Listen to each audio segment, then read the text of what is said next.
Bismillahirrahmanirrahim. Assalamualaikum warahmatullahi wabarakatuh. Kami dari kelompok 12 akan mempresentasikan mengenai manajemen keuangan internasional. Terlebih dahulu kami beranggotakan 3 orang. Yang pertama yaitu Saudari Azahra Wardani dan saya sendiri Widya Permatasari, dan yang ketiga Saudara Rizky Saputra.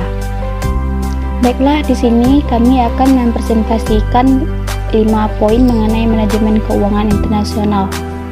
Yang pertama yaitu pengertian manajemen keuangan internasional.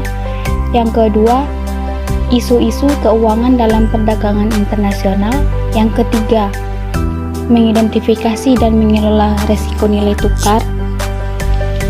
Yang keempat, menguraikan manajemen modal kerja. Dan yang terakhir, mengidentifikasi sumber-sumber investasi internasional. Poin 1. Pengertian manajemen keuangan internasional. Manajemen keuangan internasional ialah perencanaan, pengorganisasian, dan pengendalian keuangan perusahaan multinasional atau multinational corporation yang lazim disebut MNC.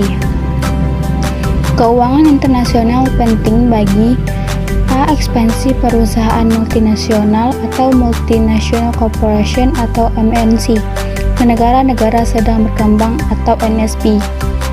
B. Ekspansi ideologi globalisasi.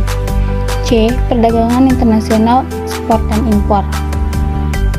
Manajemen keuangan internasional meliputi aktivitas.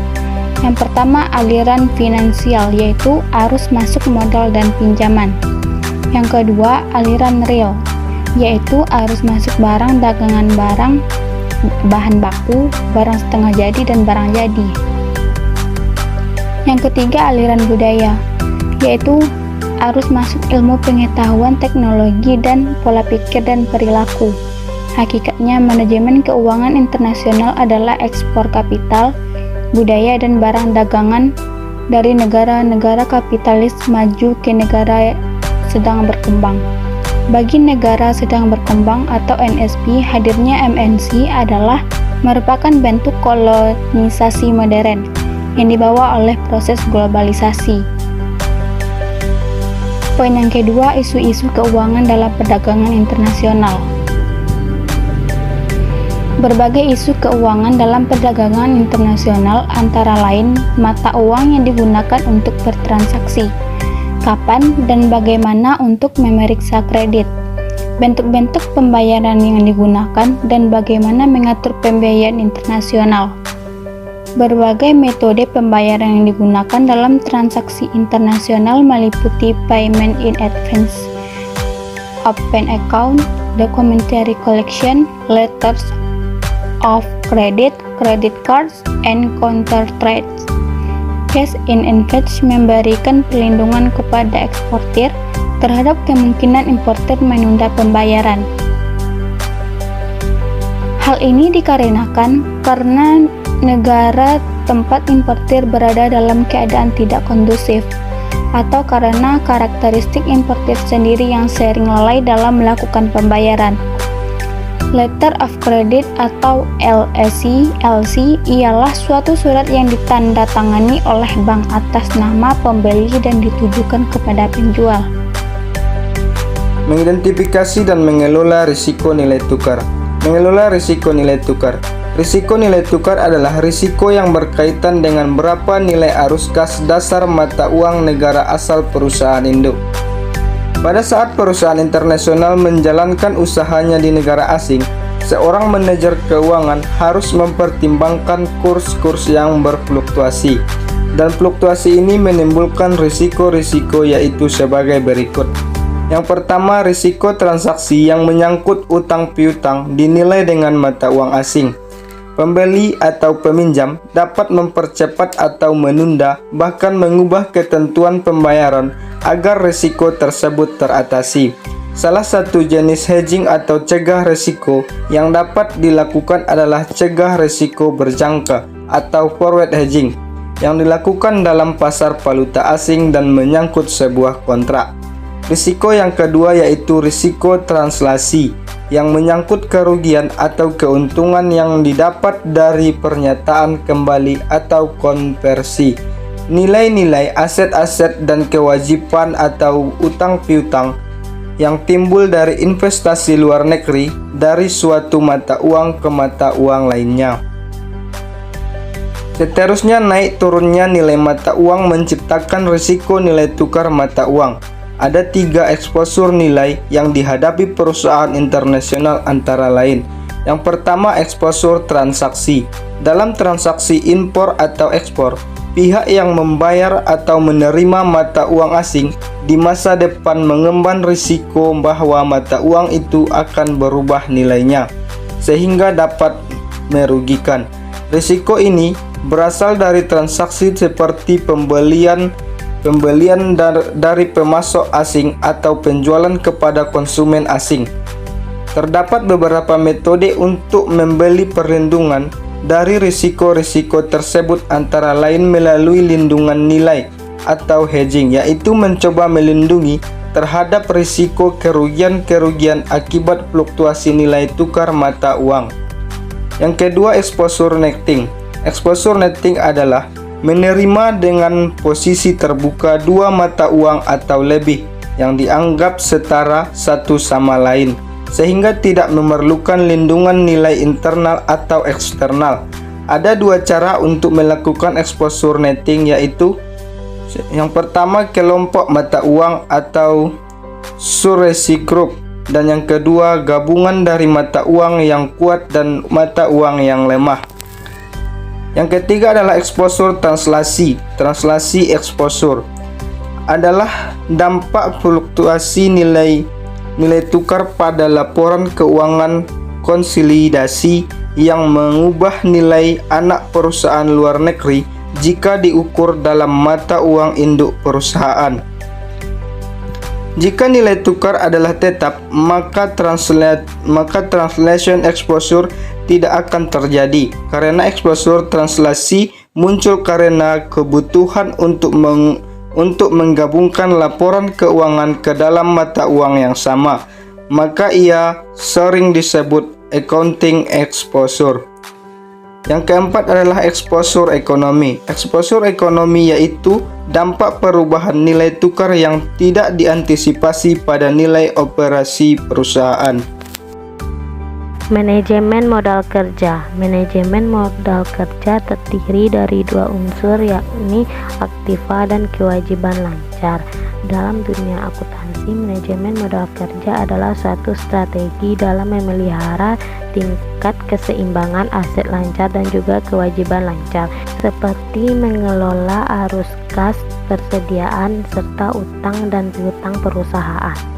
Manajemen modal kerja perusahaan multinasional prinsipnya tidak berbeda dengan modal kerja perusahaan domestik, di mana tujuan manajemen modal kerja yaitu mempercepat pengumpulan piutang dan memperlambat pembayaran jangka pendek, mengalokasikan dana secara optimal, c. memperoleh profit maksimum untuk investasi kelebihan dana jangka pendek.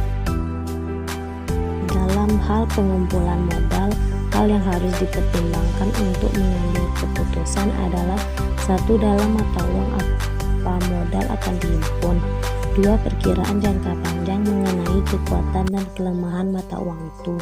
3. Berapa uang yang akan berbentuk modal ekuitas yang berupa saham dan yang berupa modal kredit dengan menjual obligasi.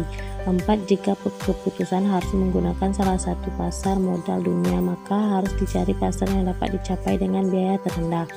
5. Berapa uang yang harus diperlukan perusahaan dan untuk berapa lama, apakah sumber-sumber uang lainnya tersedia.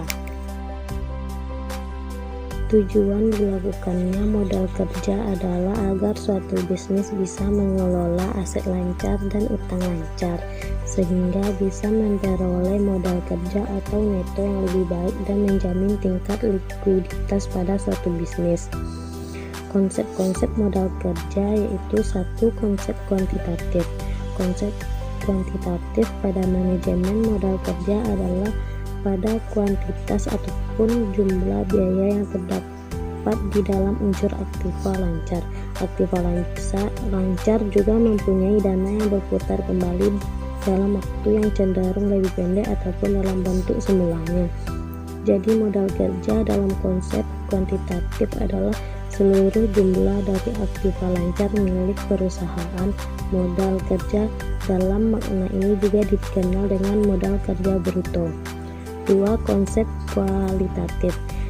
Konsep kualitatif hanya berkaitan dengan jumlah aktiva lancar saja. Konsep kualitatif akan sangat berkaitan dengan jumlah utang lancar ataupun utang yang pembayarannya harus segera dibayarkan. Untuk itu, sebagian aktiva lancar harus tersedia agar bisa membiayai kewajiban finansial perusahaan yang harus segera dilakukan. Tidak boleh digunakan untuk membiayai operasional perusahaan. Tujuan utamanya yaitu agar pihak perusahaan mampu menjaga tingkat likuiditasnya. Modal kerja kualitatif pun sering disebut dengan modal kerja neto. 3. Konsep fungsional. Dasar utama dalam konsep fungsional adalah biaya yang tersimpan sebagai modal dan juga dana yang dikeluarkan mempunyai fungsi dalam memperoleh pendapatan bisnis. Konsepnya adalah sebagai biaya akan digunakan agar bisa menghasilkan pendapatan dalam periode akuntansi atau yang bisa disebut dengan current income. Sebagian biaya lain juga digunakan pada periode akuntansi ini, namun tidak semua dana tersebut digunakan agar bisa mendapatkan current income. Sumber-sumber investasi internasional. Sumber-sumber investasi internasional dapat berupa 1. Investasi portofolio. Investasi portofolio ini dilakukan melalui pasar modal dengan instrumen surat berharga seperti saham dan obligasi. 2. Investasi langsung atau forex direct investment. Investasi langsung yang dikenal dengan penanaman modal asing atau PMA merupakan bentuk investasi dengan jalan membangun, membeli total atau mengakuisisi perusahaan. Penanaman modal di Indonesia diatur dengan Undang-Undang Nomor 25 Tahun 2007 tentang penanaman modal. Dalam undang-undang ini dimaksud dengan penanaman modal asing adalah kegiatan menanam modal untuk melakukan usaha di wilayah Republik Indonesia yang dilakukan oleh penanaman modal asing, baik menggunakan modal asing sepenuhnya maupun yang berpatungan. Yang ketiga, sumber internal investasi. Salah satu sumber modal investasi bagi internasional terdapat pada arus kas yang dihasilkan secara internal. Misalnya profit dari operasi biaya-biaya non-kas seperti depresiasi dan amortisasi oleh berbagai induk perusahaan maupun berbagai anak perusahaan. Arus kas mencerminkan sumber modal investasi yang penting bagi pendanaan proyek-proyek investasi anak perusahaan. Yang keempat, sumber eksternal investasi.